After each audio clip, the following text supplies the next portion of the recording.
Tethering is a way to share your phone's internet connection with other devices like laptops or tablets. Tethering can be accomplished through several methods including Bluetooth, Universal Serial Bus, USB, or Wi-Fi hotspot. The choice of method depends on the type of devices being connected and the situation. By enabling tethering, you let those devices use your phone's data to access the internet. Tethering allows other devices to access your phone's internet connection. The quality of the connection depends, however, on various factors. There are actually two definitions for tethering. The first one means tying animals so tightly that they can't really move. However, today the meaning of tethering is about tying different digital devices together by allowing a second device to share the mobile internet connection of a mobile phone. The source device acts as a kind of internet modem and router, allowing other devices to access the internet. Tethering can be used with many different devices, but most often a phone is used as the internet source.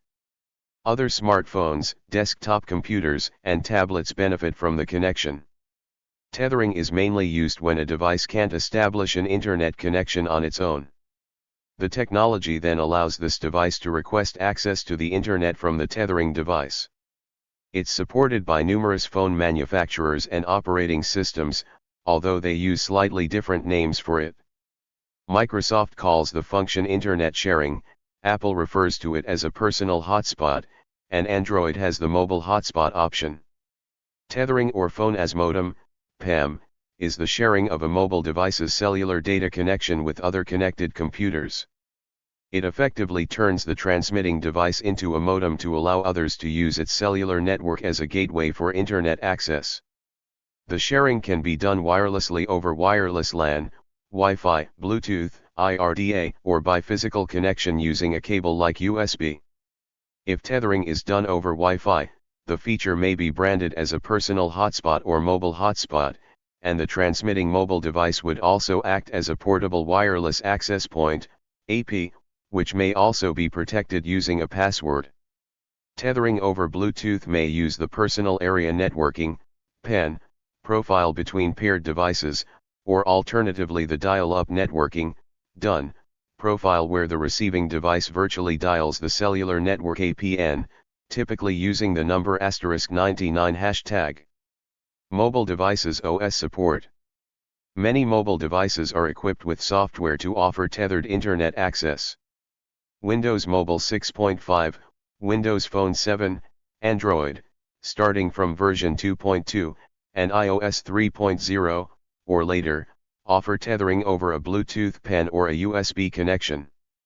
Tethering over Wi-Fi, also known as personal hotspot, is available on iOS starting with iOS 4.2.5, or later, on iPhone 4 or iPad, 3rd Gen.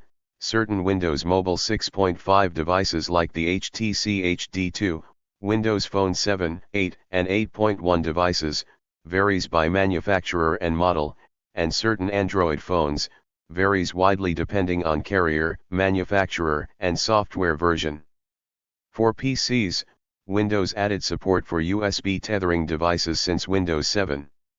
For IPv4 networks, the tethering normally works via NAT on the handset's existing data connection, so from the network point of view, there is just one device with a single IPv4 network address, though it is technically possible to attempt to identify multiple machines. On some mobile network operators, this feature is contractually unavailable by default, and may be activated only by paying to add a tethering package to a data plan or choosing a data plan that includes tethering. This is done primarily because with a computer sharing the network connection, there is typically substantially more network traffic. Some network-provided devices have carrier-specific software that may deny the inbuilt tethering ability normally available on the device, or enable it only if the subscriber pays an additional fee. Some operators have asked Google or any mobile device producer using Android to completely remove tethering capability from the operating system on certain devices. Handsets purchased SIM-free, without a network provider subsidy, are often unhindered with regard to tethering. There are, however, several ways to enable tethering on restricted devices without paying the carrier for it, including third-party USB tethering apps such as PDAnet, rooting Android devices or jailbreaking iOS devices and installing a tethering application on the device. Tethering is also available as a downloadable third-party application on most Symbian mobile phones as well as on the MeeGo platform and on WebOS mobile's phones. In carriers' contracts, depending on the wireless carrier, a user's cellular device may have restricted functionality. While tethering may be allowed at no extra cost, some carriers impose a one-time charge to enable tethering and others forbid tethering or impose added data charges. Contracts that advertise unlimited data usage often have limits detailed in a fair usage policy. Since 2014, all pay-monthly plans from the Three network in the UK include a personal hotspot feature. Earlier, 2 tethering-permitted mobile plans offered unlimited data, the Full Monty on T-Mobile, and the One plan on 3. 3 offered tethering as a standard feature until early 2012, retaining it on selected plans. T-Mobile dropped tethering on its unlimited data plans in late 2012. Except with phone as modem plans, you may not use a phone, including a Bluetooth phone, as a modem in connection with a computer, PDA, or similar device. We reserve the right to deny or terminate service without notice for any misuse or any use that adversely affects network performance. T-Mobile US has a similar clause in its terms and conditions. Unless explicitly permitted by your data plan, other uses, including for example, using your device as a modem or tethering your device to a personal computer or other hardware, are not permitted. T-Mobile's Simple Family or Simple Business plans offer hotspot from devices that offer that function, such as Apple iPhone, to up to 5 devices. Since March 27, 2014, 1,000 megabytes per month is free in the US with cellular service. The host device has unlimited slow internet for the rest of the month, and all month while roaming in 100 countries, but with no tethering. For $10 or $20 per month more per host device, the amount of data available for tethering can be increased markedly. The host device cellular services can be cancelled, added, or changed at any time, prorated. Data tethering levels can be changed month to month, and T-Mobile no longer requires any long-term service contracts, allowing users to bring their own devices or buy devices from them, independent of whether they continue service with them. As of 2013, Verizon Wireless and AT&T Mobility offer wired tethering to their plans for a fee, while Sprint Nextel offers a Wi-Fi connected mobile hotspot tethering feature at an added charge. However, actions by the Federal Communications Commission, FCC, and a small claims court in California may make it easier for consumers to tether. On July 31, 2012, the FCC released an unofficial announcement of commission action, decreeing Verizon Wireless must pay $1.25 million to resolve the investigation regarding compliance of the C-block spectrum, CUS wireless spectrum auction of 2008.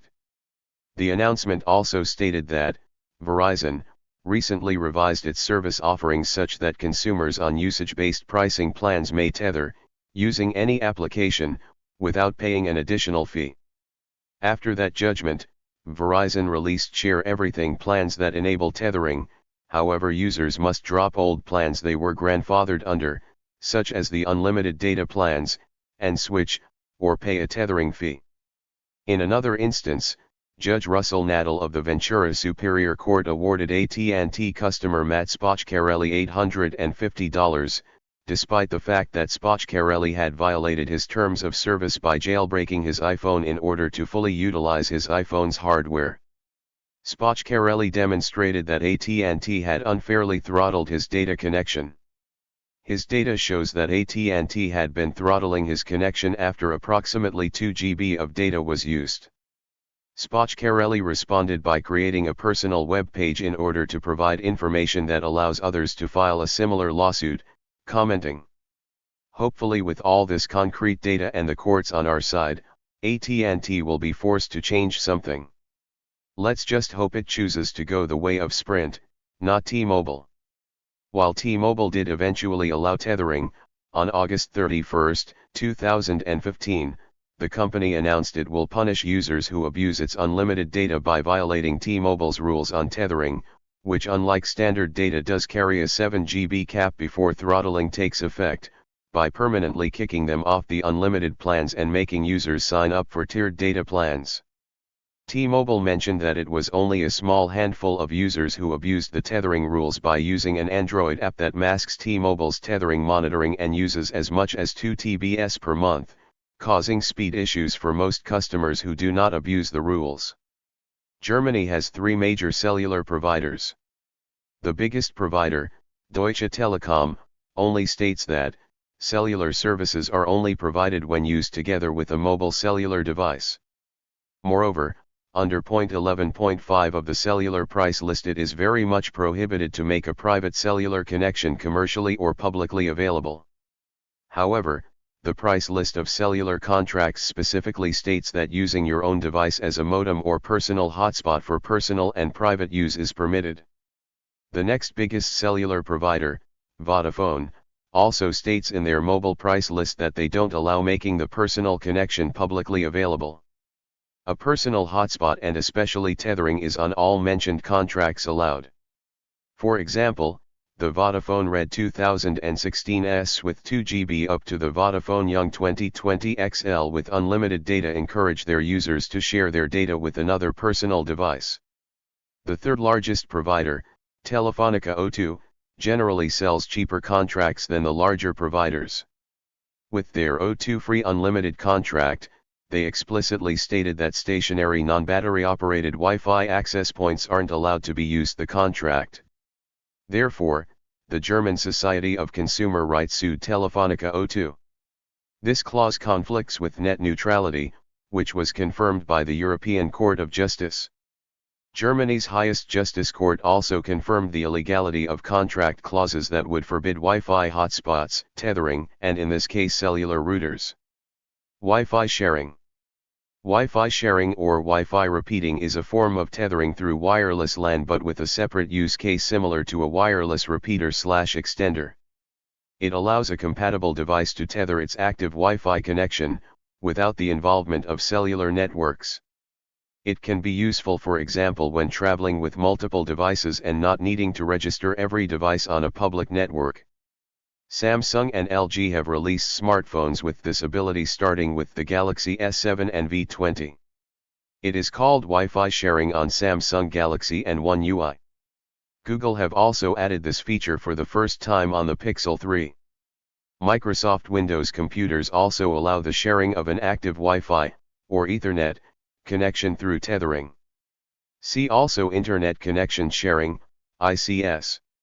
What are the different types of tethering? There are different types of tethering available. The difference lies mainly in the internet connection between the two devices. This connection can be established either with or without a cable, and the mobile internet can either be shared as 3G, 4G, or 5G. Sharing your mobile internet can also be done via a serial port. However, this technology is no longer supported in modern smartphones, so it's rarely used. The same applies to tethering via IRDA, Infrared Data Association. Instead, connection via Bluetooth, USB, or Wi-Fi is more common. When tethering via Wi-Fi, the connection can even be encrypted. The device who is sharing its internet connection acts as a DHCP server, offering the connecting device IP addresses and a DNS server. How fast is the data transfer? The quality and speed of data transfer depend on the device sharing the internet and the connection. The better the internet connection of the tethering device is and the higher its bandwidth, the better tethering can work, in theory. However, the type of connection also plays a role.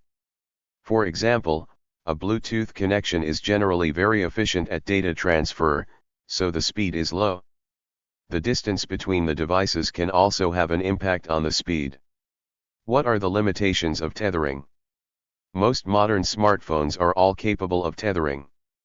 However, sometimes the smartphone manufacturer has blocked the function or the mobile internet operator doesn't allow it in some of their plans. Prepaid deals, for example, usually don't allow sharing the mobile internet connection. Or it's not included in the contract, which can make it really expensive if you use it.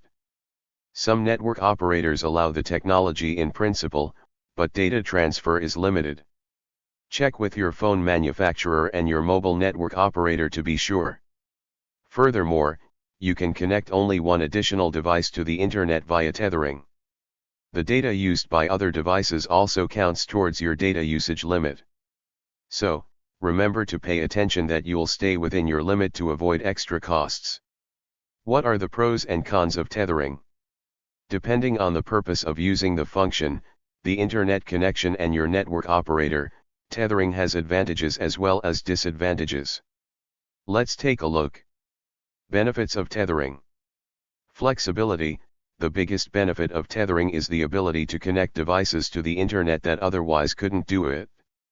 Furthermore, using it to connect to the internet is effortless, so it's an easy option to use the same connection for more than one device. Lower costs and effort. Tethering also keeps the internet usage costs low. As long as your smartphone and network operator allow it, it doesn't cost any extra to let multiple devices use one internet connection. The data the other device uses are still exclusively billed via the smartphone that provides the internet connection. You also don't have to buy or carry additional hardware. Disadvantages of tethering. Connection speed. The quality of the internet connection can vary greatly. In most cases, Bluetooth is the slowest option. Even a fast internet connection won't be as fast using tethering, meaning a slow connection will be even slower. Battery usage. Tethering uses a lot of battery, so you might need to recharge your phone a lot sooner than expected, meaning the flexibility of function can be a bit limited. Most likely you need to start recharging your phone at some point if you are sharing its internet connection for a longer period. What is the difference between tethering and a mobile hotspot? Although tethering and a mobile hotspot have many overlapping functions and some operating systems even use the two terms almost interchangeably, they aren't exactly the same thing. However, the principle is the same. One device acts as a router and other devices connect to it. The most significant difference between the two is that you can only connect two devices via tethering, but with a mobile hotspot you can connect several devices. A mobile hotspot also consumes even more battery power than tethering. Thank you for watching this video.